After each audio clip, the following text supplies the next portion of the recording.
Di mata orang lain, ini hanyalah sekotak susu. Tapi di matanya inilah kunci untuk kabur. Ia mengupasnya, mengeluarkan bagian film tipis, dan mengeluarkan film tipis ini lalu dibersihkan. Saat akan keluar, diam-diam menempelkannya di kunci rahasia sel. Jadi pada saat penjaga menekan kode tersebut, jarinya ikut menekan 4 tombol itu. Sekali lagi ia melambaikan film itu. Dia mendapat 4 angka. Jadi, mungkin ada 24 kunci kombinasi. Selanjutnya adalah mencoba kata sandi. Tapi bagaimana cara menyentuh kunci ini? Dia meremas kertas toilet menjadi bola-bola kecil. Kemudian meremas pasta giginya. Sama seperti itu dia membuat banyak hal. Kemudian menggunakan kertas kado. Terus meremas dan mengencangkannya. Sebuah bola bundar besar direkatkan. Saat penjaga membantunya melepas borgol, dia segera memasukkannya ke lubang di jendela kecil. Begitupun jika sipir mengunci jendela kecil itu, masih mungkin untuk dibuka. Dari jendela kecil, ia mengulurkan tangannya dan mencoba kata sandi. Paling banyak adalah 24 kali, dia bisa melakukannya dengan benar dan cepat. Untuk mencegah kamera menangkapnya, pertama-tama, dia harus tahu apa yang dilakukan para penjaga. Jadi dia mendengarkan suara di luar setiap saat. Melalui suara, saat pintu dibuka dan ditutup, dia tahu. Para penjaga setiap hari setelah membawanya ke sel, akan keluar untuk mengobrol dan merokok bersama. Jadi ada waktu 1 menit setiap hari. Tidak ada kamera pengawas. Ini adalah celah yang dia cari. Tetapi ketika dia keluar dari penjara dan apa yang harus dilakukan selanjutnya? Jangan meremehkan Ray Breslin. Dia tahu itu untuk melarikan diri dari penjara dengan sukses. Akan ada 3 faktor. Struktur denah penjara, dan di luar harus ada yang membantunya. Dia sudah tahu aturannya. Untuk tata letaknya, dia sudah memahaminya. Begitu dia keluar penjara, dia pergi kemana-mana untuk mengamatinya. Penjara yang ketat ini, ada kelemahan, yaitu stasiun pemadam kebakaran di sebelah penjara. Hanya ada satu masalah. Hanya ruangan hitam kecil itu yang ada di dekatnya. Jadi dia mengambil inisiatif untuk menimbulkan masalah. Memukul orang jahat sampai terluka. Para narapidana dipenjarakan di sebuah ruangan hitam kecil. Itu sebabnya ketika dia mencoba kodenya, dia meninggalkan ruangan hitam itu. Menemukan ventilasi ke stasiun pemadam kebakaran. Dia memanjatnya. Ketika para penjaga melalaikan tugasnya, dia naik dari sisi ini ke atas pipa ventilasi. Mendatangi stasiun pemadam kebakaran. Dengan cepat mengganti bajunya dengan baju pemadam kebakaran yang tidak terpakai di sini. Sekarang harus ada faktor ketiga. Cadangan. Ia sudah membuat janji dengan rekan satu tim dari luar. Pada titik ini sebuah mobil kecil akan meledak. Ada kebakaran, maka truk pemadam kebakaran akan diberangkatkan.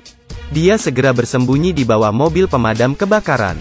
Ia pergi dengan mobil ke tempat kebakaran terjadi. Muncul dari bawah mobil. Ketika setiap orang sibuk, tidak ada yang memperhatikannya. Masuk ke mobil rekan satu timnya. Ia berhasil kabur. Benar. Dia bukan seorang kriminal, tapi seorang ahli melarikan diri dari penjara. Dipekerjakan oleh Biro Penjara Federal untuk menguji secara nasional tingkat keamanan setiap penjara. Metode pengujiannya adalah menggunakan identitas palsunya untuk masuk penjara, kemudian mengandalkan dirinya sendiri untuk keluar. Dalam 7 tahun dia memeriksa keamanan di 15 penjara. Tidak ada tempat yang bisa menahannya. Sampai suatu hari, orang dari Chia mendatanginya. Ia mengatakan ada penjara yang sangat misterius. Terutama menahan penjahat yang tidak ingin diterima oleh negara manapun. Chia ingin memeriksa apakah penjara ini aman atau tidak. Tetapi mereka tidak tahu di mana penjara ini. Ini adalah misi yang berbahaya. Ray Breslin setuju dengan mereka. Segera tanggal penangkapan tiba. Sebelum berangkat, takut terjadi sesuatu, bawahan juga memberi alat pelacak GPS di lengannya. Baru saja melangkah keluar, Ray Breslin segera ditangkap. Tapi dia tidak menyangka, orang-orang ini menggunakan kekerasan dengan cara yang tidak biasa. Pertama menggunakan pistol untuk menjatuhkannya. Setelah itu semuanya sepertinya sudah direncanakan. Langsung menggunakan pisau untuk mengeluarkan GPS. Kemudian obat penenang dimasukkan ke lehernya. Membuatnya tidak sadarkan diri. Menunggu sampai dia sadar kembali. Dia bertemu dengan seorang kepala penjaga dengan setelan jas dan sepatu kulit. Ray Breslin merasa tidak tahan. Dia berkata bahwa itu terlalu kejam, dia tidak bisa melakukannya. Kemudian memberi isyarat bahwa Sari meminta sipir untuk membebaskannya. Tanpa diduga sipir tidak menyadarinya sedikit pun. Masih menahannya. Ternyata kepala polisi itu bersama satu orang. Ingin merencanakan dan menyakiti Ray Breslin. Ingin menahan Ray Breslin di sini. Terkunci seumur hidup. Ini adalah penjara paling ketat di dunia. Sel setiap orang terbuat dari kaca temper. Narapidana yang ke toilet juga bisa melihat dengan jelas. Tidak perlu menyebutkan tindakan kecil apapun. Sel itu dibangun di udara. Metode penggalian tradisional sama sekali tidak bisa dilakukan. Di ruangan tertutup 100%. Tidak ada yang bisa menyentuh sinar matahari. Jumlah penjaga penjara beberapa kali lebih banyak dari jumlah narapidana. Semuanya bersenjata lengkap. Topeng itu mencegah mereka berbicara dengan penjahat. Ini untuk menghindari tindakan komunikasi pribadi. Penjara ini memiliki ratusan ribu kamera. Ada juga kamera berbentuk lingkaran. Bergerak kapan saja, dapat melihat siapapun yang diinginkannya. Tapi sel ini bahkan lebih menakutkan. Selalu menyalakan lampu yang sangat terang. Jika pernah dipenjara di sini, matamu tidak akan terbuka. Bahkan lebih panas dari sauna. Ini benar-benar penderitaan. Ray Breslin melihat penderitaan di sini. Mencoba mengamati struktur sel. Menghitung cara untuk memecahkannya. Menunggu dia memikirkannya. Dia kelelahan dengan hipoglikemia karena kehilangan darah dan dehidrasi. Tapi dia masih menemukan celah yang dia inginkan. Tidak salah, itu adalah paku keling di lantai. Dia punya rencana. Pembobolan penjara tidak bisa tanpa asisten. Aturan lama, pertama adalah mencari teman baru. Tidak perlu menunggu Ray Breslin tersenyum. Ada seseorang yang datang untuk berteman dengannya lebih dulu. Rekan satu timnya adalah tangan yang berotot. Namanya adalah Emil. Dia sepertinya telah melihat keberanian Ray Breslin dengan jelas. Begitu dia tiba, dia bertanya apakah dia membutuhkan bantuan. Ray bilang dia ingin sepotong logam. Emil mengatakan ini tidak mungkin. Ray berkata jika kamu tidak memberiku, aku tidak akan berteman denganmu. Jadi Emil tidak punya pilihan selain masuk ke ruang interogasi. Dengan panik mengejek sipir di sana. Kepala penjara marah, meminta penjaga menghukumnya dengan siksaan air. Mereka mengambil selang untuk menuangkan air ke mulut Emil. 10 detik kemudian, dia hampir tenggelam. Tapi sekarang dia mendapatkan apa yang dimiliki ruang interogasi. Mengambil tutup lubang. Setelah selesai, dia menyerahkan tutup itu kepada Ray. Ray menganggapnya sangat hebat. Jadi dia bercerita tentang identitasnya sebagai kepala penjara. Dan juga menceritakan pengamatannya, pemahamannya. Ternyata dia tahu, konstruksi di dalam sel sebagian besar lurus ke atas. Bisa dikatakan, sangat mungkin ada tanah. Selanjutnya, suara air terdengar di bawah sel. Dia berspekulasi bahwa ada pipa air di sana. Ini pastinya adalah jalan keluar. Kemudian mereka harus kembali ke sel. Setelah perencanaan, segera mulailah ia mengambil tindakan. Emil bertanggung jawab untuk memulai perang. Ray mencengkeram sepotong roti di tangannya. Dengan sangat cepat petugas datang. Mereka semua dibawa ke sel dengan cahaya terang. Baru saja masuk, Ray segera membuka tutup yang diberikan Emil padanya. Pantulan cahaya yang kuat, bersinar di paku keling. Tunggu sebentar, mengapa hal ini sangat bercahaya? Ternyata dia pernah memolesnya dengan pasta gigi sebelumnya. 10 detik kemudian, 100 derajat Celcius menyebabkan tiang mengembang sebesar 0,03 cm3. Segera muncul, Ray dengan cepat menariknya keluar. Kemudian melakukan hal yang sama dengan 3 kancing lainnya. Selesai. Dia memasukkan roti ke dalam mulutnya. Pada saat yang sama mengisyaratkan perhatian Emil. Emil mulai berteriak. Seperti yang diharapkan, kepala penjara segera menoleh padanya. Ray segera berdiri, menempelkan roti kunyah ke kamera. Memblokir pandangan. Lalu dia membuka lantai itu. Turun ke bawah. Dia turun ke ruang di bawahnya. Kemudian memanjat pipa air. Menunggu dia naik ke puncak. Membuka penutupnya. Keluar. Dia sangat terkejut dan tercengang. Ini tidak di bawah tanah seperti yang dia duga.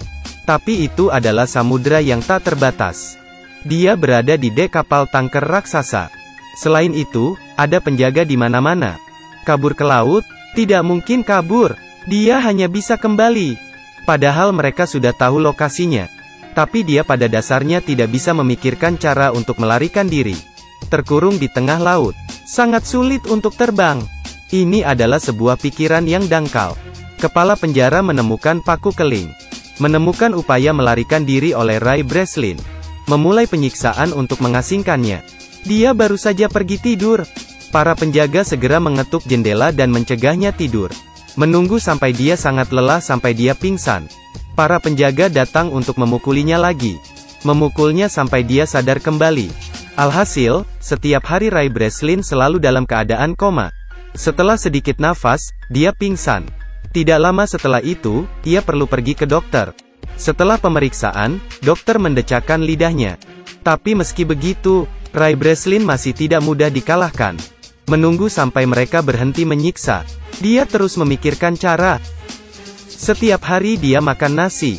Di atas meja makan, dia selalu diam-diam menciptakan alat untuk melarikan diri dari penjara. 2 lensa kaca, pulpen, selembar kertas karton keras, dicolokkan kembali ke tabung kaca. Benda-benda yang baru dibuat ini disebut kaca heksagonal, khusus digunakan untuk pengukuran arah. Kemudian mereka membawa seorang rekan baru. Dia berpura-pura berurusan dengan kepala sipir. Sebagai imbalan untuk naik ke dek. Tiba di atas dek, segera gunakan kaca heksagonal Ray untuk menentukan arah. Ketika Ray Breslin mendapatkan nomornya, ia langsung melihat bahwa kapal itu berada di daerah yang tidak berangin. Dia mengamati bahwa tutup saluran berlawanan arah jarum jam. Jadi mereka ada di belahan bumi utara. Berdasarkan penilaian iklim sedang yang lembab, kemungkinan besar ini adalah pantai Maroko di Afrika. Langkah selanjutnya adalah menemukan seseorang untuk membantunya menyebarkan berita.